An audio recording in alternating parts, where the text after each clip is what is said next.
എടീ, ഞാൻ ഇറങ്ങുവാ. സുകുമാരൻ മുറ്റത്തേക്കിറങ്ങി മാനത്തേക്ക് നോക്കി വിളിച്ചു പറഞ്ഞു. മഴക്കാറ് മൂടിക്കെട്ടി നിൽക്കുന്നു. തണുത്ത കാറ്റടിക്കുന്നുണ്ട്. ചിലപ്പോൾ പെയ്യുമായിരിക്കും. മനസ്സിൽ പിറുപിറുത്തുകൊണ്ട് സുഗു ബൈക്കിൽ കയറി. തിരക്കിൽ സാരി ചുറ്റിക്കൊണ്ട് ശോഭന ഉമ്മറത്തേക്ക് വന്നു. ചുണ്ടിൽ സേഫ്റ്റി പിന്നും വെച്ചുകൊണ്ട് സാരി ഒതുക്കുന്നതിനിടയിൽ ശോഭന പറഞ്ഞു, സൂക്ഷിച്ചു പോണേ. സുകുമാരൻ മന്ദഹസിച്ചു. ആ ചെക്കൻ എഴുന്നേറ്റില്ലേ? മരുന്ന് കൊടുക്കാൻ മറക്കണ്ട. ഓ. ശോഭന കൈവീശി കാണിച്ചു. സുഖു ഗേറ്റ് കടന്നതും ശോഭന സാരി ഒതുക്കി അകത്തേക്ക് ഓടി. ധൃതിയിൽ ചോറും പാത്രം തുറന്നു ചോറ് പകർന്നു. ബാഗിനുള്ളിൽ തന്റെ കുടയും ടിഫിൻ ബോക്സും കുത്തി നിറയ്ക്കുന്നതിനിടയിൽ ശോഭന അലറി, എടിയെ രമ്യേ, എഴുന്നേൽക്ക്. പെണ്ണിന് ഇത്രയും പ്രായമായി. മൂട്ടിൽ വെയിലടിക്കുന്നത് വരെ കിടന്നൊരു ഉറക്കം. ശോഭ പിറുപിറുത്തു. 2 ദോശ കഴിച്ചെന്ന് വരുത്തി ശോഭ നേരെ മുറിയിലേക്ക് ഓടി. മുറിയിൽ തലവഴി പുതപ്പിട്ട് മൂടിക്കിടന്നുറങ്ങുന്ന രമ്യയുടെ പുറത്തിൽ ശോഭ തല്ലി. എടി പെണ്ണെ, എഴുന്നേൽക്കാൻ. അവനെയും വിളിക്ക്. രമ്യ പുതപ്പിനുള്ളിൽ കിടന്ന് ഞെരങ്ങി. കഴിക്കാനുള്ളത് അടുക്കളയിൽ വെച്ചിട്ടുണ്ട്. അവന് ഭക്ഷണം കൊടുത്തിട്ട് ഗുളിക കൊടുക്കണം, മറക്കരുത്. പുതപ്പിനുള്ളിൽ നിന്ന് രമ്യയുടെ മൂളൽ. ശോഭ ഓടി കട്ടിലിന്റെ അപ്പുറത്തെത്തി. രമ്യയുടെ അടുത്ത് പുതച്ചു കിടക്കുന്ന രാഹുലിന്റെ പുതപ്പ് മുഖത്തു നിന്നും മാറ്റി. ഉണ്ണി, അമ്മ പോയിട്ട് വരാട്ടോ. ചേച്ചി പറയുന്നത് കേട്ടോളൂ. രാഹുലിന്റെ നെറ്റിയിൽ ഒരു ഉമ്മ വെച്ചു ശോഭ പുറത്തേക്ക് ഓടി. ഓട്ടത്തിനിടയിൽ സൈഡിലുള്ള കണ്ണാടിയിലേക്ക് ഒന്ന് നോട്ടം ഇരുന്നു. പതിവ് പോലെ സുന്ദരിയായിട്ടുണ്ട് എന്ന് ഉറപ്പുവരുത്തി. വാതിൽ അടച്ചു ഗേറ്റിന്റെ തഴുതുമിട്ടു ശോഭ ബസ് സ്റ്റോപ്പിലേക്ക് വേഗം നടന്നു. 7:45 ബസ് കിട്ടിയാലേ സ്കൂളിൽ ബെല്ലടിക്കുമ്പോഴേക്കും അങ്ങ് എത്തുകയുള്ളൂ. ശോഭന നടത്തത്തിന്റെ വേഗത കൂട്ടി. ശോഭനയും ഭർത്താവ് സുകുമാരനും ഈ നഗരത്തിൽ വന്നിട്ട് അധികം നാളായിട്ടില്ല. ഗവൺമെന്റ് സ്കൂളിൽ ടീച്ചറായി ശോഭനയ്ക്ക് ഒരു ട്രാൻസ്ഫർ കാണണമെന്ന് ഇവിടെ വരേണ്ടി വന്നത്. ഭർത്താവ് സുകുമാരൻ ഒരു ലോറി ഡ്രൈവറാണ്. ഭാര്യയ്ക്ക് ഗവൺമെന്റ് ജോലിയാണെന്ന് വെച്ച് യാതൊരു തരത്തിലുള്ള ഈഗോ പ്രശ്നങ്ങളൊന്നും അവർ തമ്മിലില്ല. മൂത്ത മകൾ രമ്യ ഉപരിവിദ്യാഭ്യാസമൊക്കെ കഴിഞ്ഞു. അമ്മയുടെ പാത തന്നെയാണ് അവൾ സ്വീകരിച്ചിരിക്കുന്നതും. പക്ഷേ റാങ്ക് ലിസ്റ്റിൽ പേര് വന്നിട്ടും ജോലിയൊന്നും ഇതുവരെ ശരിയായിട്ടില്ല. ഇളയ മകൻ രാഹുൽ, അവനാണ് ആ കുടുംബത്തിന്റെ ആകെ ഒരു സങ്കടം. കമ്പ്യൂട്ടർ എഞ്ചിനീയറിംഗ് വിദ്യാർത്ഥിയായിരുന്നു രാഹുൽ. പഠിക്കാൻ മിടുക്കൻ, നാട്ടുകാരോടും വീട്ടുകാരോടും വളരെ സൗമ്യമായിട്ടുള്ള പെരുമാറ്റം, കോളേജിൽ എല്ലാവർക്കും പ്രിയപ്പെട്ടവൻ. പക്ഷേ അതെല്ലാം തകിടം മറിയാൻ ഒട്ടും താമസിച്ചില്ല.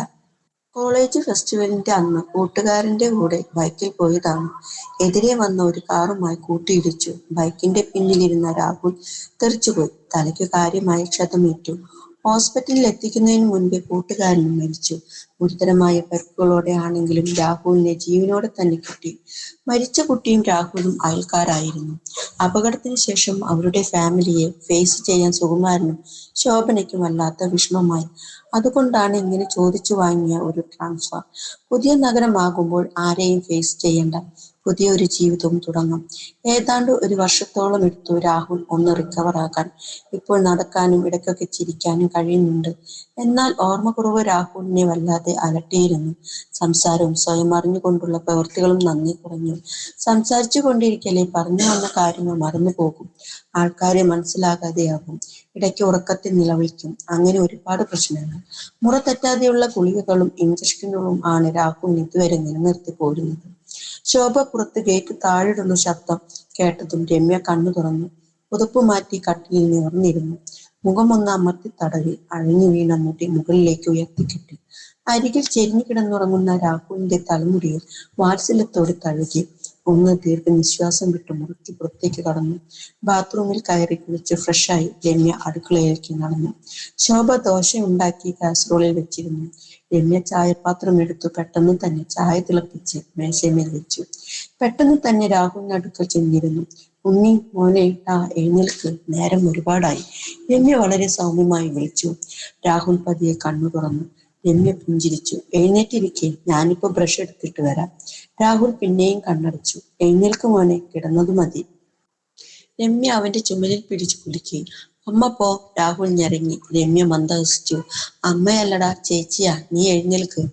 അവൻ കണ്ണുകൾ അടച്ചുകൊണ്ട് തന്നെ കട്ടിലിൽ എഴുന്നേറ്റിരുന്നു. രമ്യ ഓടിപ്പോയി ബ്രഷ് എടുത്തുകൊണ്ടുവന്നു. രാഹുൽ അതും വാങ്ങി ബാത്റൂമിലേക്ക് നടന്നു. അപ്പോൾ രാഹുലിന്റെ ഷോർട്സിൽ ഉയർച്ച കണ്ട രമ്യ പെടുന്നതിന് തല തിരിച്ചു. ബാത്റൂമിൽ നിന്ന് തിരിച്ചു വന്നപ്പോൾ മേശയിൽ ഭക്ഷണം വിളമ്പി വെച്ചിരുന്നു. ഭക്ഷണം കഴിച്ചു കഴിഞ്ഞതും അവൻ ടിവിയുടെ മുമ്പിൽ വന്നിരുന്നു. കുറച്ചു നാളുകളായി അവന്റെ ദിനചര്യ അതാണ്.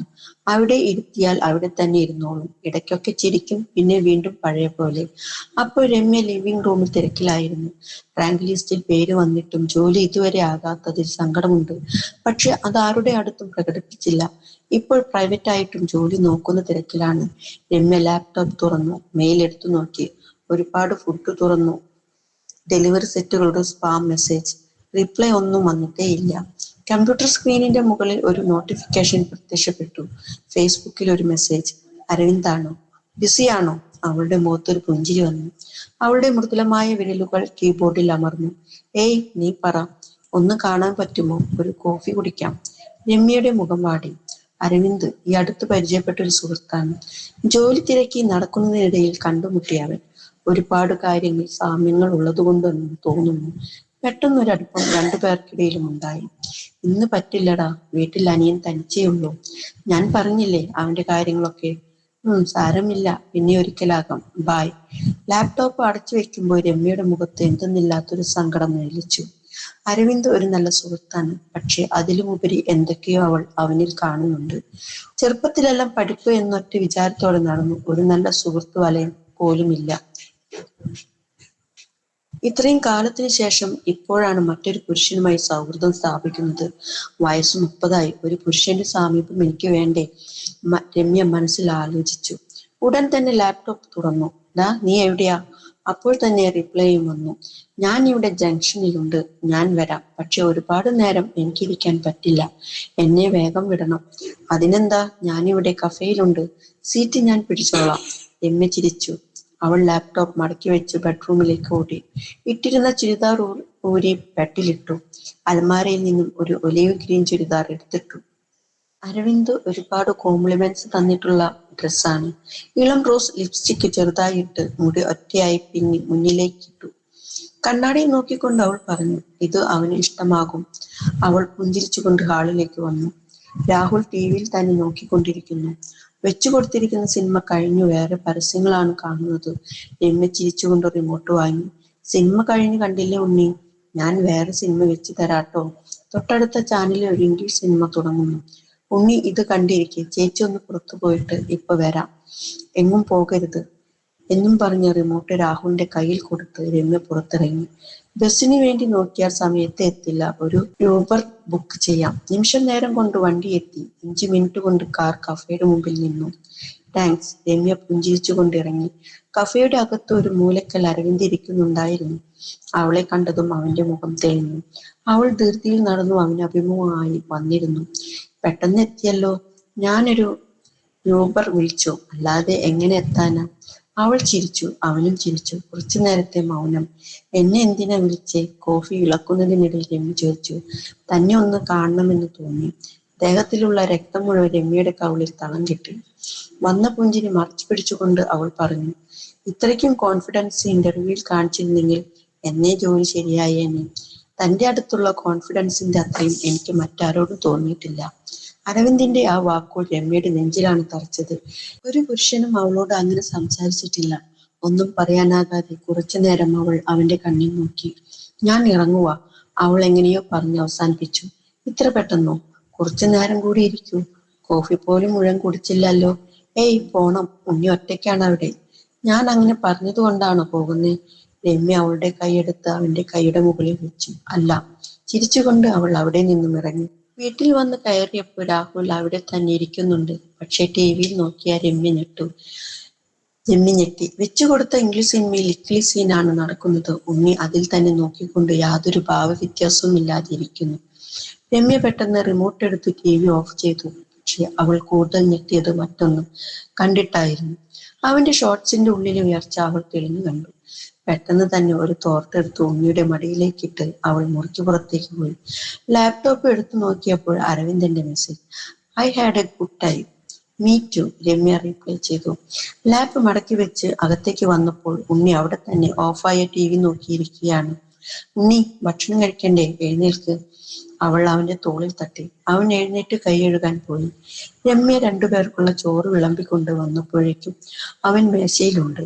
ഭക്ഷണത്തിന് ശേഷം അവർ ലിവിംഗ് റൂമിൽ വന്നിരുന്നു. രമ്യ ചെസ് ബോർഡ് പുറത്തേക്കെടുത്തു. ഇത് ഡോക്ടർ പറഞ്ഞു കൊടുത്തതാണ്. ഇടയ്ക്കൊക്കെ കുറച്ച് ഇന്ററാക്റ്റീവ് ആയിട്ടുള്ള കാര്യങ്ങൾ ഉണ്ണിയെ കൊണ്ട് ചെയ്യിക്കണമെന്ന്. ചെസ് കളി നിയമങ്ങളൊന്നുമില്ല. രാഹുൽ അവന് തോന്നിയ പോലെ ഒരു കരു നീക്കും. രമ്യ അത് ഏറ്റുപിടിക്കും. ബ്രെയിൻ പരമാവധി വർക്ക് ചെയ്യിപ്പിക്കുക എന്നതാണ് ലക്ഷ്യം. അതിനുശേഷം പ്ലേയിങ് കാർഡ്സ്, പാമ്പും കോണിയും, ക്യാരംസ് ഇതെല്ലാം കളിപ്പിക്കും. എന്നെങ്കിലും ഒരു മാറ്റം ഉണ്ടാകുമെന്ന പ്രതീക്ഷയിലാണ് ഇതൊക്കെ ചെയ്യുന്നത്. അതെല്ലാം കഴിഞ്ഞപ്പോൾ അവർ വീണ്ടും TV ഓൺ ചെയ്തു. രമ്യ സോഫയിൽ വന്നിരുന്നു. ഉണ്ണി രമ്യയുടെ മടിയിൽ തലവെച്ച് സോഫയിൽ കിടന്നു TV കാണുകയാണ്. തമിഴ് സിനിമയാണ്. ഒരു പാട്ട് സീൻ വന്നപ്പോഴേക്കും രമ്യ പേടിച്ച പോലെ തന്നെ സംഭവിച്ചു. ഉണ്ണി വീണ്ടും കൂടാരം കെട്ടിയിരിക്കുന്നു. ഈ തവണ അവൾ പതറിയില്ല. ആലോചിച്ചു. പാവം, സ്വന്തം ഇമോഷൻസ് പോലും എങ്ങനെ കൺട്രോൾ ചെയ്യണമെന്നറിഞ്ഞുകൂടാ. ഒരു മനുഷ്യജീവിയല്ലേ, അവനും ഇല്ല ആവശ്യം. ഇത് അച്ഛനോട് പറയണോ അമ്മയോട് പറയണോ എന്നാണ് അവൾ ആദ്യം ചിന്തിച്ചത്. പക്ഷെ ഇതെങ്ങനെ അവതരിപ്പിക്കുമെന്ന് അവൾക്കൊരു രൂപവുമില്ലായിരുന്നു. ഉണ്ണിയെ അവിടെ കിടത്തി അവൾ ലാപ്ടോപ്പ് എടുത്തു സെർച്ച് ചെയ്തു. ഇങ്ങനെയുള്ളവർക്ക് ഒരു റിലാക്സ് ചെയ്യാൻ ആവശ്യം. അപ്പോൾ തന്നെ പരമാവധി സ്ട്രെസ് കുറയും. ഇത് പോയില്ല എങ്കിൽ പ്രശ്നം ഗുരുതരമാണെന്ന് മനസ്സിലായി. രമ്യ ആകെ ആശയക്കുഴപ്പമായി. ടീച്ചറെ, എന്താ ആലോചിച്ചിരിക്കണേ? ഭക്ഷണം കഴിക്കുന്നില്ലേ? ആലിസ് ടീച്ചറുടെ ചോദ്യം കേട്ടാണ് ശോഭന ചിന്തയിൽ നിന്നും ഉണർന്നത്. ആ, കഴിക്കണം. ശോഭന ബുക്കുകൾ അടക്കി വെച്ചു കസേരയിൽ നിന്നും എഴുന്നേറ്റു. എന്താ ടീച്ചറെ, കുറച്ചു നാളായല്ലോ ഒരു ചിന്ത വന്നു കൂടിയിട്ട്? എന്താന്ന് വെച്ചാ പറയുന്നേ? ആലിസ് കുശലം ചോദിച്ചു. ഞാൻ എൻ്റെ മോളുടെ കാര്യം ആലോചിക്കുകയായിരുന്നു. ഇത്ര വയസ്സായി, കല്യാണം നോക്കട്ടെ എന്ന് പറഞ്ഞാൽ ജോലി ആയിട്ട് മതി എന്നാണ് മറുപടി. എന്നാൽ ജോലിയൊട്ടും ആകുന്നുമില്ല. അതൊന്നും സാരമില്ല ടീച്ചറെ, രമ്യ ഒന്നില്ലെങ്കിലും നല്ല പഠിപ്പും വിവരവുമുള്ള കുട്ടിയല്ലേ, അവൾ തന്നെ ഒരു പരിഹാരം കണ്ടോളും. ശോഭന ഊണ് മതിയാക്കി. ഞാൻ എഴുന്നേൽക്കാം. ഭക്ഷണം കഴിഞ്ഞിട്ടുള്ള ആദ്യ പിരീഡ് ശോഭയ്ക്ക് ഒഴിവായിരുന്നു. മനസ്സ് മുഴുവൻ വീട്ടിലെ കുറിച്ചുള്ള ചിന്തകൾ. മകൻ ഇങ്ങനെ കിടക്കുന്നു, എത്രയും പെട്ടെന്ന് ഒരു സർജറി ചെയ്തു നോക്കാം എന്നാണ് ഡോക്ടർ പറയുന്നത്. ഫലമുണ്ടാകുമോ എന്ന് ഉറപ്പുമില്ല. ഇത്രയ്ക്കും ഡോക്ടറിനെ കാണിച്ചിട്ടും ആർക്കും എന്താണ് കുഴപ്പമെന്ന് കണ്ടുപിടിക്കാൻ കഴിഞ്ഞിട്ടില്ലാത്രേ. സുഖചേട്ടൻ രാപ്പകലില്ലാതെ വണ്ടി ഓടിക്കുന്നു. എൻ്റെ റിട്ടയർമെന്റ് ഫണ്ടാണ് ആകെ ഒരു ആശ്വാസം. റിട്ടയർ ആകാൻ ഇനിയും 2 വർഷങ്ങൾ. പിരീഡ് അവസാനിച്ചു. ബെൽ മുഴങ്ങിയപ്പോഴാണ് ശോഭന ചിന്തകളിൽ നിന്നും ഉണർന്നത്. വേഗം തന്റെ സാരി ശരിയാക്കി ബുക്കും എടുത്ത് ശോഭന ക്ലാസ്സിലേക്ക് നടന്നു.